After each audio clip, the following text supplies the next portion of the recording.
Hey, my lovely, wonderful, beautiful people. A pleasant Sunday afternoon to you. If you have not yet made Jesus Christ your personal Lord and Savior, please feel free to do so. He's the best being ever. Certainly, that would be the best decision you could ever make. All right, so I see a lot of people complaining and blaming Andrew Holness, although it's a government, but about the generators and him loaning it to people that the Belgium government has shipped, because it says the Belgian government has shipped hundreds of generators, not thousands, it says hundreds of generators to the island to power up Jamaica's recovery from the devastation caused by Hurricane Melissa. I think sometimes people don't understand laws and policies and protocols when government get aids and grants in certain ways. I think people are confused. So the generators were flown into the island on Wednesday through European Union's emergency response mechanism. And the EU ambassador to Jamaica, Dr. Urja Ascola, joined the Minister of Finance, Favour Williams, and Belgian ambassador LND de Geest at Norman Manley International Airport to receive the gifts. This forms part of the team's Europe's contribution to support the efforts of resilience and sustainable recovery in Jamaica in the aftermath of Melissa. And several EU member states have so far provided invaluable relief supplies to Jamaica. So sometimes when you hear that our country gets such and such a million, this is included in it. So it's not the raw cash. Let me explain something to you about generators. I was looking at the do's and the don'ts. It says read the manual. Always read and follow the manufacturer's operating instructions and safety guidelines. And the first thing that comes up outside of that is use outdoors only. Operate the generator in a well-ventilated area at least 20 feet away from buildings, windows, and doors to avoid carbon monoxide poisoning. You don't smell carbon monoxide and it's a silent killer. It says use heavy-duty, forgive the noise in the background, use heavy-duty outdoor rated extension cords that match generators' wattage output. So you have to have the right heavy-duty outdoor rated extension cords. You don't just use any. Keep the generator filled with the right fuel and maintain oil levels as specified. Proper grounding prevents electric shock. Follow manufacturer recommendations. It's not any and all and sundry that can just get a generator. Always turn the generator off and let it cool before adding fuel to avoid fire or explosion. It says clean air filters, check spark plugs, and service as per the maintenance schedule. Store gasoline or diesel in approved containers away from living spaces or ignition sources. So I'm looking at the different things that you have to go through. Cannot be used. Don't overload the generator. Don't operate in wet conditions. Don't use damaged cords or don't store fuel in the. Don't ignore warning signs.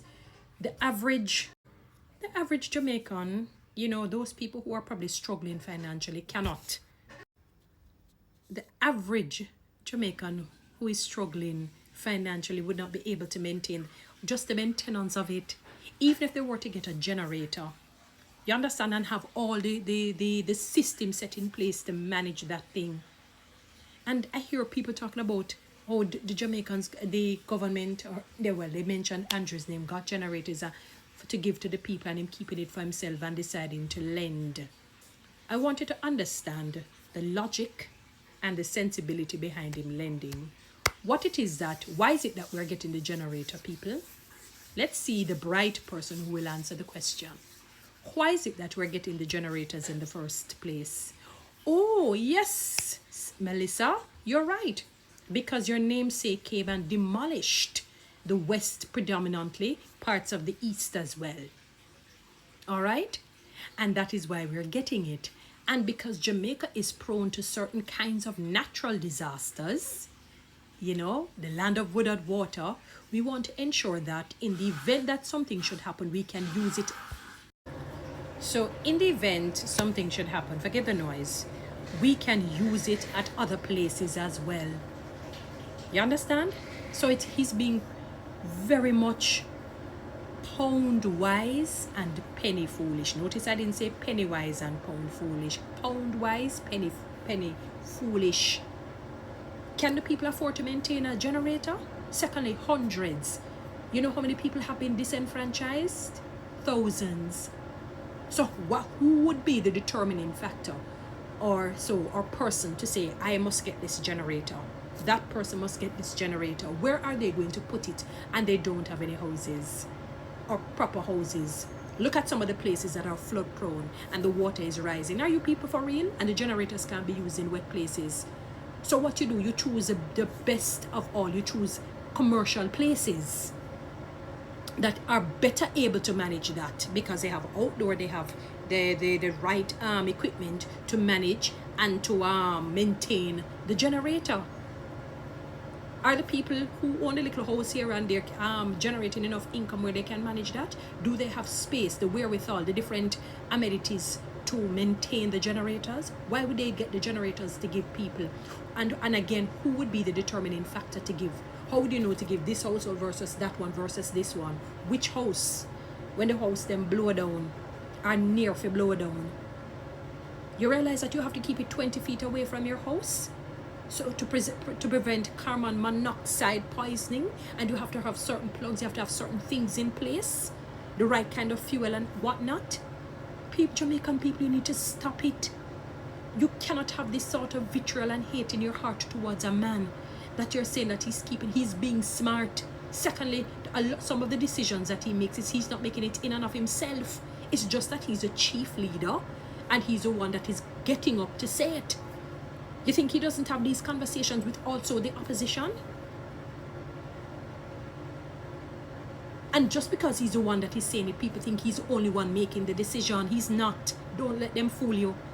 I was listening on a program and they said Jamaica is the only country where they know where the opposition have a whole heap of talk. I'm glad for it because I believe in democracy and a balance. You understand? And it will keep the reigning party humble so that they end up treating people with dignity and with respect and with fairness and with justice. I don't have a problem with them having some semblance of a say. That's a good thing. That's good for democracy. I love our democracy. I like our freedom of speech. But freedom of speech doesn't mean spreading lies. Freedom of speech doesn't mean being disrespectful. And that is another thing. Let me tell you something. Whatever seed you sow, many of you are going to reap.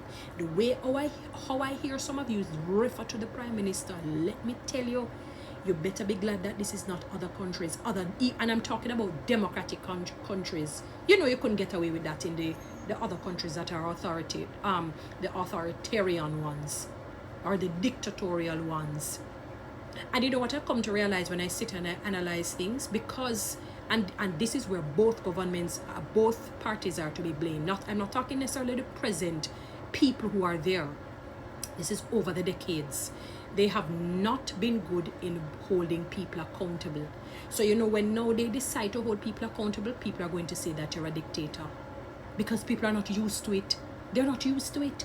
You saw how in America, they hold people accountable. If you do this, they dog them is up, and you see how everybody comply because they practice that over the years. So people are used to it. It's going to be very difficult for people to get used to it. It's like both. If either of the two come in power, they would have to hold steadfast in enacting the laws. The laws have been there, you know. So when you see sometimes the governments come and they say they're doing this and that, the laws have already been there in many of the cases, you know. Sometimes they tweak it, yes, but they have not been good in enacting them. We're lawless. There is a spirit of disrespect in this land that is unbelievable, and one day God is going to judge everybody on that. The spirit of the way how I hear some people speak and talk about the Prime Minister, you think that you're going to be blessed? You think that God is going to give you a badge of honor? Don't worry, man, your day is coming. Your day is coming. Your day is coming. Many of you are beyond rude and disrespectful, and you could not get away with such in other countries. But these policies, again, and when I say these, not necessarily current ones, you know, from before, they allow these things and never held people accountable. But anyway, people, what he's doing is correct in terms of loaning it to the business places, and so you can't just give individual houses. And where the hose is to. Anyway, guys, you know what to do. Read TikTok and YouTube. Subscribe. Give me one of those lions. Follow me on Instagram.